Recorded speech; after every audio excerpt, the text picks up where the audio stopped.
Hello friends, welcome to Nivisha சமையல். இன்ஸ்டண்ட்டாக மொறுன்னு ராகி தோசை நம்ம இன்றைக்கி செய்யலாம்.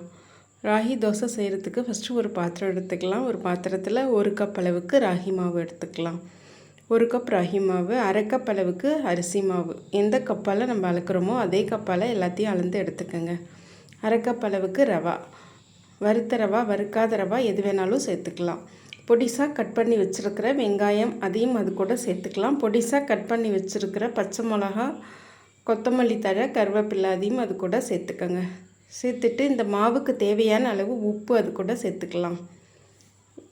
சேர்த்துட்டு நம்ம கொஞ்சமாக ஜீரகம் அது கூட சேர்த்துக்கலாம். சேர்த்துட்டு இப்போ நம்ம தண்ணி ஊற்றி மாவை கரைச்சி எடுத்துக்கலாம்.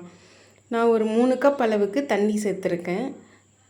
கட்டிகள் இல்லாமல் மாவை நல்லா கரைச்சிட்டு எடுத்துக்கலாம்.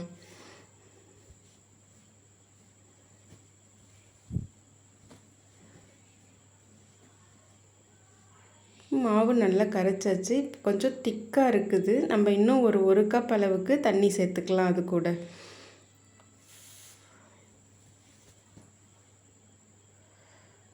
இன்னொரு 1 கப் அளவு தண்ணி சேர்த்தாச்சு. இப்போ கரெக்டான பதத்துக்கு மாவு ரெடி ஆகிடுச்சு. இப்போ நம்ம அடுப்பில் ஒரு கல் போட்டுட்டு கல் நல்லா ஹீட் ஆனோன்னே நம்ம தோசையை ஊற்றி எடுத்துக்கலாம்.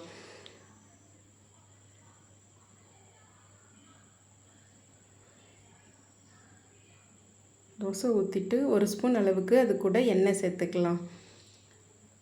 தோசை நல்லா வெந்து வந்தோடனே நம்ம திருப்பி போட்டு எடுத்துக்கலாம்.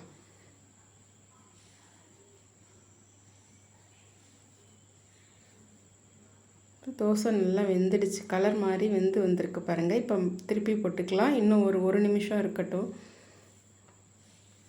அவ்வளோதாங்க. ரொம்ப ஹெல்த்தியான ராகி தோசை. நம்ம இன்னொரு தோசை ஊற்றி எடுத்துக்குவோம்.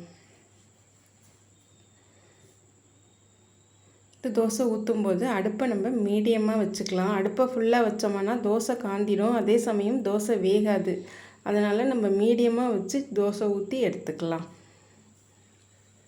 இப்போது இந்த தோசையும் ரெடி ஆகிடுச்சு. அவ்வளோதாங்க. மொறுன்னு ராகி தோசை இப்போது ரெடி ஆகிடுச்சு.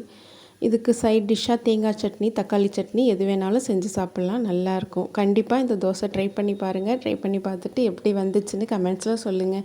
மறக்காமல் நிவிஷா சமையலுக்கு சப்ஸ்கிரைப் பண்ணுங்கள், லைக் பண்ணுங்கள், ஷேர் பண்ணுங்கள்.